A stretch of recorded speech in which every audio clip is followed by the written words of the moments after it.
por que o eleitor não quer a terceira via? Você está falando que quer, mas nas pesquisas de opinião ninguém quer a terceira via. O pessoal vai para o lado do Bolsonaro, vai para o lado do Lula e tinha um extrato aí do eleitorado, aí até 8, chegou a 11, depois baixou um pouquinho para 8, que queria o Sérgio Moro, que ele saiu e esse apoio se dissipou. Alguns foram para branco ou nulo, outros foram para o Ciro, outros foram para outros candidatos da terceira via, essa terceira via que também não se decide.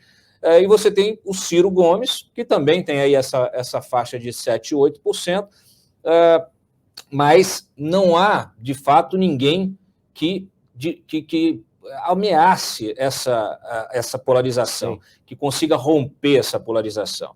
Você que é um profissional que está acostumado a lidar com o meio digital, né? Você está aí, é um influenciador, tem mais de 2 milhões de seguidores no Instagram, não é isso? E trabalha com público, né? Com públicos diversos aí, está acostumado a trabalhar com multidões. O que está faltando? Não só para você, mas o que está faltando para essa via alternativa tocar no coração do eleitor, fazer ele se levantar, se ele realmente não quer uma coisa nem outra? O brasileiro ele tem um voto chamado voto de vingança. Você pode perceber que a cada presidente que foi trocado, o brasileiro deu uma resposta de perfil, né, comportamental diferente. Quando você tinha um Sarney, aí veio um cara jovem, né, revigorante, bonitão, que chamou a atenção, que era o Collor, tinha uma boa oratória e tudo. Ele entrou, a gente perdeu a esperança. Eu era criança na época. E aí a gente viu que um cara muito sênior como o Sarney, um cara com um discurso um pouco radical como o Collor, já não colava para a próxima. Aí pegaram um cara temperado, Fernando Henrique Cardoso, né, trouxe estabilidade para a economia e esqueceu dos mais pobres. E aí, sempre um voto de vingança, sempre uma troca. Esse é o jogo da democracia. E aí você percebe o Luiz ascendendo ao poder e o povo, depois de ver esses 4 mandatos dele, né, o 4º foi incompleto, você percebe que o povo fala assim, não queremos mais. O que está acontecendo? Agora, de novo, é sempre essa energia oposta. Inclusive o nome de vocês aqui, antagonista à energia. Uhum. Então eles não querem mais esse estilo do Bolsonaro. Bolsonaro, ele é alguém que, né, se assemelha a um antibiótico. Ele foi colocado e ministrado pela nação. Né? Eu posso falar que ele não teve a pujança de falar que venceu uma eleição. Ele foi empurrado lá. Né? E aí o que acontece? O povo não quer isso mais. O povo agora volta para quê? O Lula é o antagonista dele, mas o povo quer um discurso de novo de alguém que é novo, alguém que vai trazer temperança para o país, alguém que vai trazer harmonização entre poderes. Isso está no inconsciente coletivo do povo. Agora, o João Dória, ele não desistiu da eleição, né? Não faz sentido nenhum a gente ficar replicando essa informação. Ele foi forçado a largar, né? Que estava bem pesado para ele a situação, ele apertou uma mola chamada Aécio Neves, e o Aécio Neves guardou a energia para ele, e provavelmente o Aécio deve ter contribuído aí para a desistência dele. E o que está acontecendo? Vocês estão pregando uma tal de terceira via, que é um poder político. Essa terceira via não vai vingar, não tem essa possibilidade, porque uma terceira via, ela precisa assumir um dos lados na polarização. Então, o que foi mais longe em gastar energia com isso chama João Dória. João Dória ficou 2 anos ininterruptos entrando na televisão todos os dias defendendo a história da vacina e do fica em casa. Uhum. Hoje a notícia do Brasil é João Dória, fica em casa. Né? Eu, enquanto pré-candidato à presidência da República, acho lamentável. Um corredor, sou piloto de corrida também. Eu nunca me alegrei em ganhar uma posição com o piloto que está saindo da pista. Acho que não faz sentido. É muito bom para o processo eleitoral ter o João, só que foi decidido assim. E aí essa profecia midiática sobre terceira via é como se existisse um candidato chamado terceira via, e ela não existe e nem vai existir. E aí o que acontece? Se você perceber isso, né, o Brasil está colocando todo mundo na conta chamada terceira via e não vão alavancar essa terceira via. O que acontece?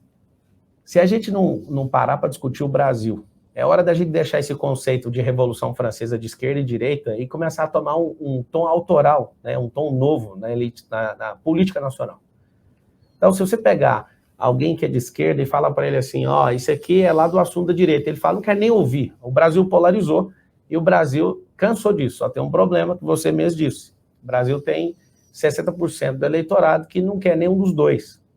Só que eles também não querem esses candidatos de terceira via. Foi aí que eu vi a oportunidade de defender meu país. Eu poderia pegar meu patrimônio, sou bem-sucedido, eu vim lá de baixo, né, estudei em escola pública, eu conheço as classes sociais, e eu percebi, eu não sou político de carreira, e nem pretendo ser político de carreira, eu quero ajudar meu país, e estou aqui para você me espancar e fazer perguntas daquelas que arrancam os rins, depois devolve de novo. Não, aqui é tranquilo, aqui é um bate-papo, e assim, eu vejo muito acontecer, isso aconteceu até com o Sérgio Moro, né? O Sérgio Moro, que tinha um recall enorme em função da Lava Jato, veio, se posicionou já como pré-candidato, já tinha aí 11%, foi sendo assediado aí judicialmente, tomando porrada na mídia e acabou ficando sem legenda para ser presidente da República, para ser candidato a presidente. O erro de jogo dele, né? Aí a gente passa para essa questão, né? Assim, ele é um noviço na política como você. Sim. E me chama a atenção, você mesmo falou quando chegou aqui, que a política é um pântano, a política normalmente é um lugar para iniciados. Ele está aprendendo a fazer política, está aprendendo com a dor, né, a fazer política, sendo traído a cada esquina. Fica aquela sensação sempre de que o candidato, e eu estou falando de um candidato que tinha 11% naquela ocasião. Tinha tudo para vencer a eleição. Mas era um candidato que assim, se colocou como um projeto ali, pessoal dele, de virar presidente da República, agora está indo para o Senado, a princípio. Ou talvez não vai nem sair. Ou talvez não saia. Eu já defendi até aqui que ele saísse, que ele permanecesse na política, ainda que fosse para ser deputado. Por quê? Porque, bom, eu estou aqui em Brasília tem 20 anos e eu conheço um pouquinho desse meio.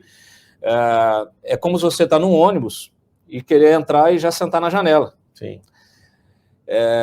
O que te faz achar que tem condição de chegar e já se colocar como presidente da República sem nenhuma experiência anterior no Legislativo, no Executivo, sem conhecer os meandros da política, sem conhecer os meandros da burocracia estatal? Ontem, por exemplo, eu estive numa conversa com o Salim Matar, veio aqui palestrar em Brasília. Salim Matar, que é um liberal, foi ministro, tinha como missão privatizar tudo e não privatizou nada.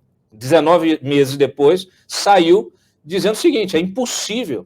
E ele ontem, inclusive, nessa conversa, ele admitiu que a inexperiência dele, do ministro Paulo Guedes, ele falou assim, olha, a gente não conhece, eu cheguei no meu setor e tinham, sei lá, 16 funcionários, 8 trabalhavam de 8 às 2, outros mais das 2 às 18, e eu não conseguia lidar com isso, tinha que submeter um projeto de privatização a 10, 12 comissões diferentes.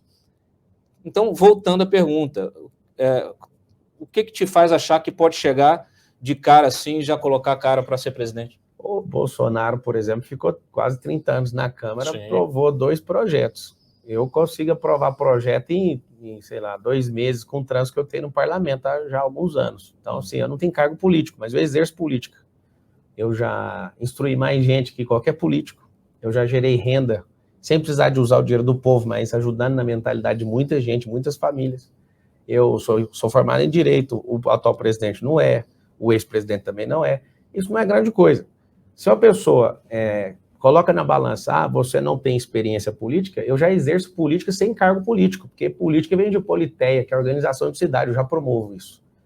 Agora, eu acabei de sair de um gabinete de um senador, e ele falou para mim, cara, sai disso.